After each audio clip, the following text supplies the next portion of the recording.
Hello students, previous classes में हमने Gauss's law की two applications electric field due to a infinite linear charge और electric field due to a infinite plane sheet of charge ये derive किए थे। तो फॉर्मूले हमारे आए थे E equal to lambda upon 2 pi epsilon not r और E equal to sigma upon 2 epsilon not. अब हम गॉसेस लॉ की थर्ड एप्लीकेशन करने जा रहे हैं। तो थर्ड एप्लीकेशन है electric field due to a spherical shell of charge.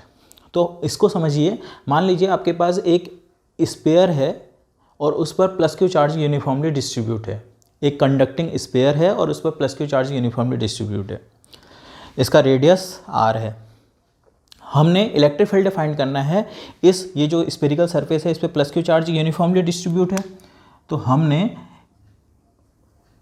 इस स्फेरिकल सेल के कारण एक्सटर्नल पॉइंट पे यहाँ कोई पॉइंट ले लेंगे, वहाँ पे इलेक्ट्रिक फील्ड कैलकुलेट करेंगे, फिर सरफेस पे आएंगे, यहाँ पे इलेक्ट्रिक फील्ड कितना होगा वो कैलकुलेट करेंगे और फिर इनसाइड द स्फेरिकल सेल इसके अंदर इलेक्ट्रिक फील्ड कितना होगा तो ये कैलकुलेट करेंगे। तो इसे करने के लिए हमने मान लिया, ये देखिए ये जो स्फेरिकल सेल था आर रेडियस का वो हमने ये ड्रॉ कर रखा है, आर रेडियस का स्फेरिकल सेल। अब हमने इस पॉइंट पर ये मान लीजिए स्मॉल आर डिस्टेंस पर, इसके सेंटर से स्मॉल आर डिस्टेंस पर एक पॉइंट P है और यहाँ पे हमने इलेक्ट्रिक फील्ड कैलकुलेट करना है। तो सबसे पहले हम आउटसाइड जा रहे हैं।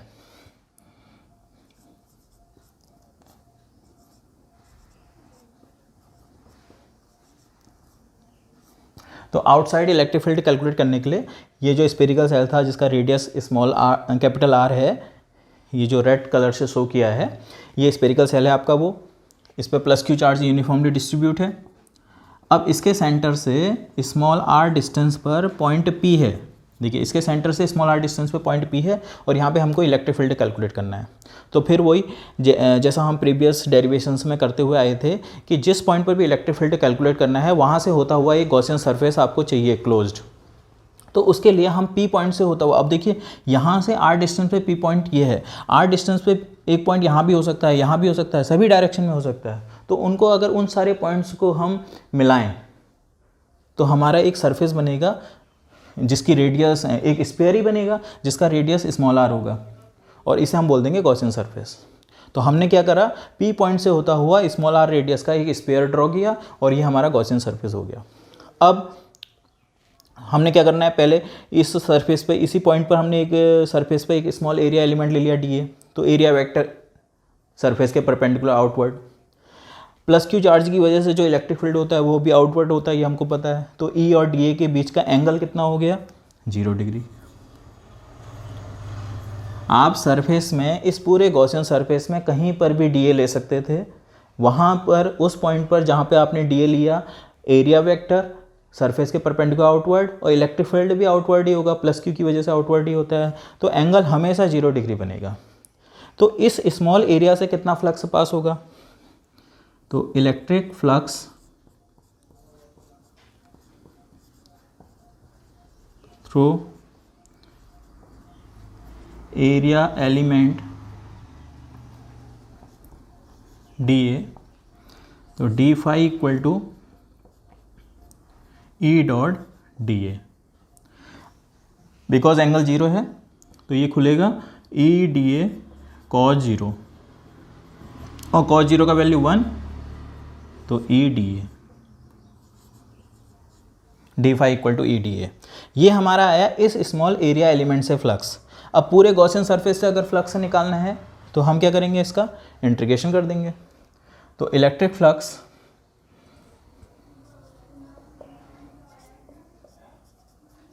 Through whole Gaussian surface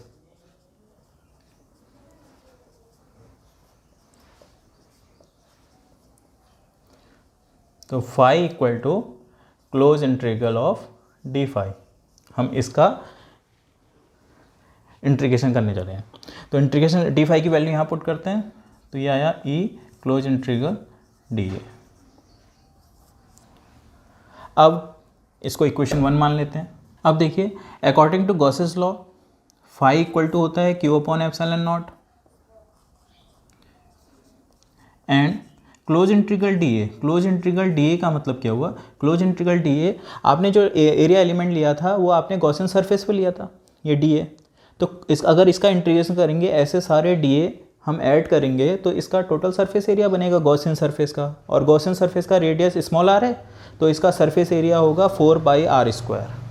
4πr² में स्मॉल आर यूज़ होगा क्योंकि इसका रेडियस स्मॉल आर है।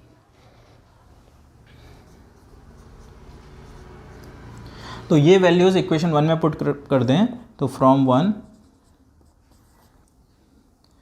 Q/ε0, फाई की जगह Q/ε0 equal to E into इसकी जगह 4πr²।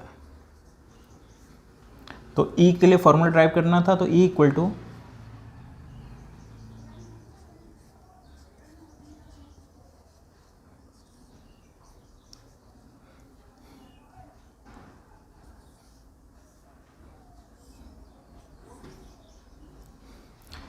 ये निकल गया। अब देखिए ये Q क्या है, Q चार्ज है जो आपके स्पेरिकल सेल पे था। तो मान लीजिए स्पेरिकल सेल की अगर सरफेस चार्ज डेंसिटी सिग्मा है, if sigma is surface charge density of shell, अगर स्पेरिकल सेल की सरफेस चार्ज डेंसिटी सिग्मा है तो सिग्मा का मतलब क्या हुआ, सिग्मा का मतलब होता है यूनिट एरिया में चार्ज। तो इसके यूनिट एरिया में सिग्मा चार्ज है, तो इसका टोटल एरिया में कितना चार्ज होगा, तो Q equal to total area, इसका टोटल एरिया होगा 4πr² इंटू सिग्मा। इसे रिपीट कर रहा हूँ मैं, देखिए आपसे कहा है ये स्पेरिकल सेल है, इसकी सरफेस चार्ज डेंसिटी अगर सिग्मा है, सिग्मा सरफेस चार्ज डेंसिटी है। सरफेस चार्ज डेंसिटी का मतलब क्या होता है, यूनिट एरिया में जितना चार्ज है, तो इसके यूनिट एरिया में चार्ज है सिग्मा, तो इसके टोटल एरिया में कितना चार्ज होगा, तो टोटल एरिया इसका कितना होगा 4πR²। तो 4πR² टोटल, उसमें यूनिट एरिया में जो चार्ज था उससे मल्टीप्लाई कर दिया तो टोटल चार्ज आ गया। ये वैल्यू हम यहाँ पुट कर सकते हैं इक्वेशन 2 में।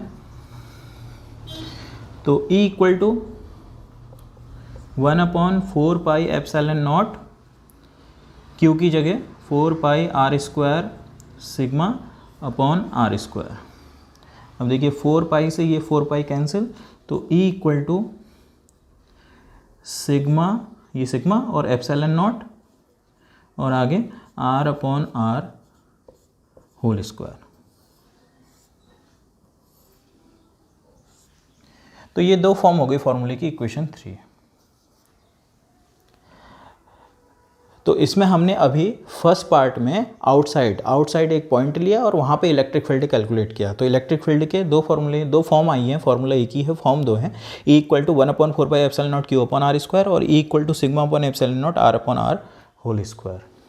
तो स्फेरिकल सेल के आउटसाइड कोई पॉइंट P पर इलेक्ट्रिक फील्ड के हमारे फॉर्मूले प्रूफ हुए। E इक्वल टू 1/4πε0 Q/r², और दूसरी फॉर्म है E equal to σ/ε0 r/r whole square. अब हम ऑन द सरफेस इस स्पेरिकल सेल की, ये जो स्पेरिकल सेल था चार्ज, इसके सरफेस पर अगर इलेक्ट्रिक फील्ड कैलकुलेट करना है। अभी जो हमने इलेक्ट्रिक फील्ड कैलकुलेट किया वो P पॉइंट पर किया। P पॉइंट जो था सरफेस के बाहर था r डिस्टेंस पर। अब मान लीजिए ये P पॉइंट शिफ्ट हुआ, यहाँ से यहाँ तक आया। अगर P पॉइंट यहाँ आया तो ये जो r डिस्टेंस है यहाँ से यहाँ तक की वो डिक्रीज़ हो रही है, और डिक्रीज़ होके कितना डिक्रीज़ होगी, जब ये P पॉइंट यहाँ से सरफेस पर शिफ्ट होगा तो ये जो r डिस्टेंस है वो डिक्रीज़ होके कैपिटल R के बराबर हो जाएगा। तो इसके लिए हमको अब उतना बड़ा प्रोसेस नहीं करना है जो ये इलेक्ट्रिक फील्ड निकाला था जैसे हमने। अब हम सीधे क्या करेंगे, जो small r equal to capital R। तो on the surface of spherical cell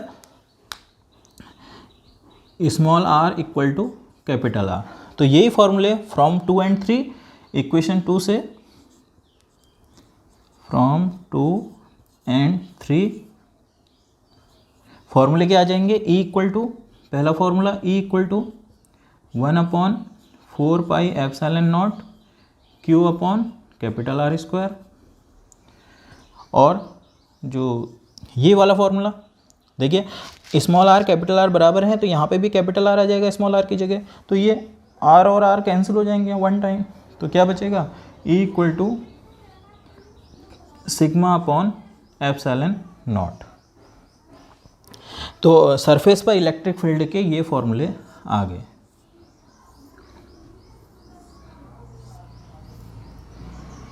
तो स्टूडेंट्स, हमने एक स्फेरिकल सेल के आउटसाइड और सरफेस पर इलेक्ट्रिक फील्ड कैलकुलेट कर लिया। अब हमने इनसाइड इलेक्ट्रिक फील्ड कैलकुलेट करना है। तो उसके लिए ये स्फेरिकल सेल है, तो इसके अंदर पॉइंट ले लिया P। अब P पॉइंट जो है उसके अंदर है, तो मान लीजिए P पॉइंट ये है, ये स्फेरिकल सेल है और इस स्फेरिकल सेल के अंदर एक पॉइंट P है। यहाँ पे हमने इलेक्ट्रिक फील्ड कैलकुलेट करना है। तो सबसे पहले जहाँ पर भी हमने इलेक्ट्रिक फील्ड कैलकुलेट करना होता है, हम उस पॉइंट से होता हुआ एक गॉसियन सरफेस लेते हैं। तो इस P पॉइंट से होता हुआ हमने एक गॉसियन सरफेस ड्रॉ किया है, ठीक है। तो इस गॉसियन सरफेस ने चार्ज कितना घेर रखा है वो देखिए।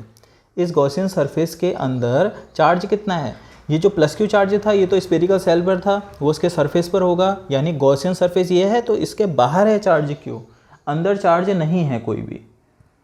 तो charge enclosed by the Gaussian surface 0।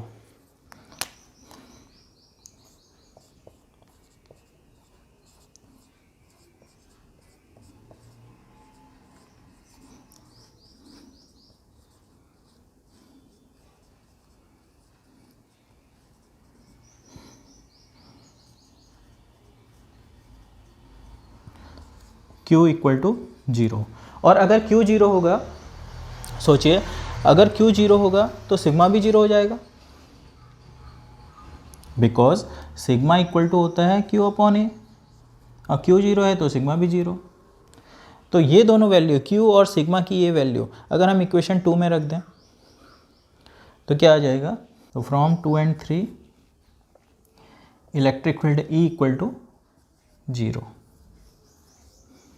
देखिए Q 0 अगर यहाँ रख दें तो E इक्वल टू 0। तो किसी भी स्फेरिकल सेल के अंदर इलेक्ट्रिक फील्ड कितना होता है, 0 होता है। तो हमने गॉसेस लॉ का थर्ड एप्लीकेशन भी पूरा कर लिया है। इसमें आउटसाइड हमने इलेक्ट्रिक फील्ड कैलकुलेट किया, सरफेस पे इलेक्ट्रिक फील्ड कैलकुलेट किया और फिर इनसाइड इलेक्ट्रिक फील्ड कैलकुलेट किया। तो हमें पता चला कि इलेक्ट्रिक फील्ड जो भी स्फेरिकल सेल है उसके अंदर इलेक्ट्रिक फील्ड की वैल्यू कितनी होती है, 0, यानी अंदर इलेक्ट्रिक फील्ड नहीं होता है। अब हम इलेक्ट्रिक फील्ड का वेरिएशन r डिस्टेंस के साथ कैसा है वो देखना चाह रहे हैं। तो उसके लिए हमने एक ग्राफ प्लॉट किया है। यहाँ पे हमने इलेक्ट्रिक फील्ड दिखा रखा है y एक्सिस में और x एक्सिस में डिस्टेंस r दिखा, क्योंकि r तीनों केसेस में चेंज हो रही थी। देखिए आउटसाइड जो r की वैल्यू थी वो सबसे ज़्यादा थी, फिर जब हम सरफेस पे आए थे तो r की वैल्यू कम हो गई थी, कैपिटल R के बराबर हो गया था, और फिर इनसाइड वो R की वैल्यू और डिक्रीज हो गई थी। तो R वेरी कर रहा है, स्मॉल r वेरी कर रहा है। तो उसी को हम एक ग्राफ में दिखाना चाह रहे हैं ये रिजल्ट्स। तो उसके लिए जब R कैपिटल R के बराबर हुआ, तो देखिए जब R कैपिटल R के बराबर हुआ इलेक्ट्रिक फील्ड इंटेंसिटी इतनी थी, तो इलेक्ट्रिक फील्ड इंटेंसिटी इस समय मैक्सिमम थी, मैक्सिमम वैल्यू। इसके बाद जब R बढ़ रहा है, R बढ़ रहा है का मतलब कि आउटसाइड जा रहे हैं आप, तो आउटसाइड जा रहे हैं तो इलेक्ट्रिक फील्ड का ये फॉर्मूला आया था, और ये R पे कैसे डिपेंड कर रहा है, ये इन्वर्सली प्रोपोर्शनल है। इन्वर्सली प्रोपोर्शनल मतलब R बढ़ेगा तो इलेक्ट्रिक फील्ड कम होता जाएगा। तो इसके बाद जैसे जैसे R इंक्रीज हो रहा है तो इलेक्ट्रिक फील्ड की वैल्यू डिक्रीज हो रही है, ये ग्राफ नीचे को आ रहा है। और सेंटर पे यानी जब R 0 होगा उस समय इलेक्ट्रिक फील्ड भी 0 है। अंदर यहाँ से यहाँ तक ग्राफ नहीं दिखाया गया, ये रेड लाइन से ग्राफ दिखाया गया, यहाँ से यहाँ तक ग्राफ नहीं है, इसका मतलब इनसाइड अभी यहाँ से यहाँ तक आप स्फेरिकल सेल के अंदर हैं और अंदर इलेक्ट्रिक फील्ड नहीं होता है। तो ग्राफ यहीं से शुरू हुआ है और यहाँ पर सरफेस पर जो इलेक्ट्रिक फील्ड की वैल्यू है वो मैक्सिमम है, उसके बाद वो डिक्रीज होता गया। तो स्टूडेंट, हमारा third application of Gauss's law complete होता है।